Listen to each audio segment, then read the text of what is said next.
ஹரி ஓம் மகா கணபதி நமக. ஐயா சிவ சிவ சிவ சிவா ரகரா ரகரா. வணக்கம். நான் உங்கள் நெல்லை ஜோதிடர் ராதாகிருஷ்ணன் பேசுகிறேன். குரு பேச்சின் தொடர்ச்சியாக இந்த பதிவிலே சிம்ம ராசிக்கு ஏற்படக்கூடிய பலன்களை பார்க்கலாம்.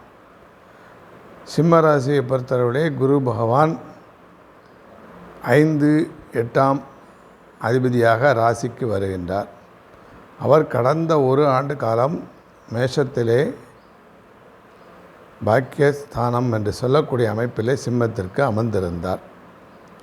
இப்பொழுது வருகின்ற 1/5/2024 சித்திரை 18ஆம் தேதி குரு பகவான் மேசராசியிலிருந்து ரிஷபராசிக்கு பயணிக்கிறார். இந்த குரு பயிற்சியானது சிம்ம ராசியை பொறுத்தவரை அதற்கு 10வது வீடு என்று சொல்லக்கூடிய சுக்கிரனுடைய ரிஷபத்திலே பயிற்சியாகிறார். எனவே சுக்கிரனுடைய வீடு என்பது குருவிற்கு பகை வீடு என்று சொல்லக்கூடிய அமைப்பு. அடுத்து அவர் கேந்திரத்திலே அமர்கிறார். 10ஆம் பாவம் என்பது கேந்திர பாவகம் என்று சொல்லக்கூடிய அமைப்பு. அடுத்து தொழிற்ஸ்தானம் என்று சொல்லக்கூடிய அமைப்பு. எனவே சிம்மராசிக்காரர்களை பொறுத்தளவிலே அவர்களுக்கு தொழிலை சற்று பிரச்சனைகளும் இடைஞ்சல்களும் சங்கடங்களும் வரக்கூடிய அமைப்பு உள்ளது.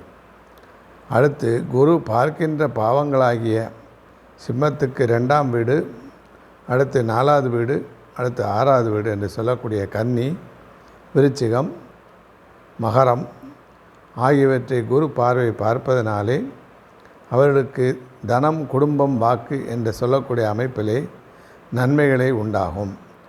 4 என்று சொல்லக்கூடிய அமைப்பிலே சுகஸ்தானம், அடுத்து வீடு, வாகனம் இவற்றிற்கும் நன்மையே உண்டு. 6ஆம் பாவம் என்று சொல்லக்கூடிய அமைப்பிலே ருணரோக சத்துருஸ்தானம், கடன், நோய், வழக்கு என்று சொல்லக்கூடிய அமைப்பு அவற்றிலிருந்து விடுதலை கிடைக்கும். எனவே உடல் நலம் சரியில்லாதவர்களுக்கு உடல் நலம் நன்றாக உள்ள வாய்ப்புகளும், அடுத்ததாக குடும்பத்தில் உள்ள பிரச்சனைகள் தீர்ந்து குடும்ப ஒற்றுமைகள் ஏற்படக்கூடிய அமைப்பும், வீடு வசதி வாய்ப்புகளை கொடுக்கக்கூடிய அமைப்பும், இதுவரை வீடு வசதி வாய்ப்பு இல்லாதவர்களுக்கு வீடு கட்டக்கூடிய அமைப்போ இல்லது வாங்கக்கூடிய அமைப்போ, அடுத்து நல்ல ஆரோக்கியம் என்று சொல்லக்கூடிய அமைப்பும், அடுத்து ஜாதகருடைய தாய் என்று சொல்லக்கூடியவர்களுக்கு குரு பார்வை 4ஆம் பாவத்தில் விழுவதனாலே தாய்க்கு நன்மைகளும் அனைத்து விதமான நன்மைகள் நடக்கும். ஜாதகரை பொறுத்தளவிலே 10லே கேந்திரத்திலே அமர்வதனால சற்று தொழிலிலே இடைஞ்சல்கள், பிரச்சனைகள், இடம் மாற்றங்கள், விருப்பப்படாத இடங்களுக்கு இடமாற்றங்கள் இவை அனைத்தும் உத்தியோகத்தில் இருப்பவர்களுக்கு நடக்கக்கூடிய வாய்ப்புகள் உள்ளது. அடுத்து இந்த ஒரு வருட காலத்திலே சனி பகவான் 7லேயே இருக்கிறார்.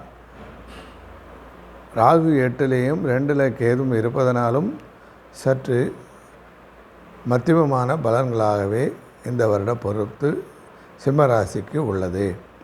எனவே இவர்கள் அதற்குரிய வழிபாடுகளையும் குரு பகவானுக்கும் சனி பகவானுக்கும் செய்து இந்த காலகட்டத்திலே தங்களுடைய கஷ்டங்களை நீக்கிக் கொள்ள வேண்டும். அது மட்டுமல்லாது இது கோச்சார பொது பலன் என்று சொல்லக்கூடிய அமைப்பே ஆகும். அவரவருடைய ஜாதகத்திலே நல்ல தசா புத்திகள் நடக்குமேயானால் அவற்றினாலே நன்மைகள் உண்டாகும். இதுவே முக்கிய கருத்தாகும். இதை அனைத்து எனது மாணாக்கர்களும் எனது ஜோதிட அலுவலர்களும் ஆர்வலர்களும் வாடிக்கையாளர்களும் பார்த்து பயன்பெறுமாறு கேட்டுக்கொள்கிறேன். நன்றி, வணக்கம்.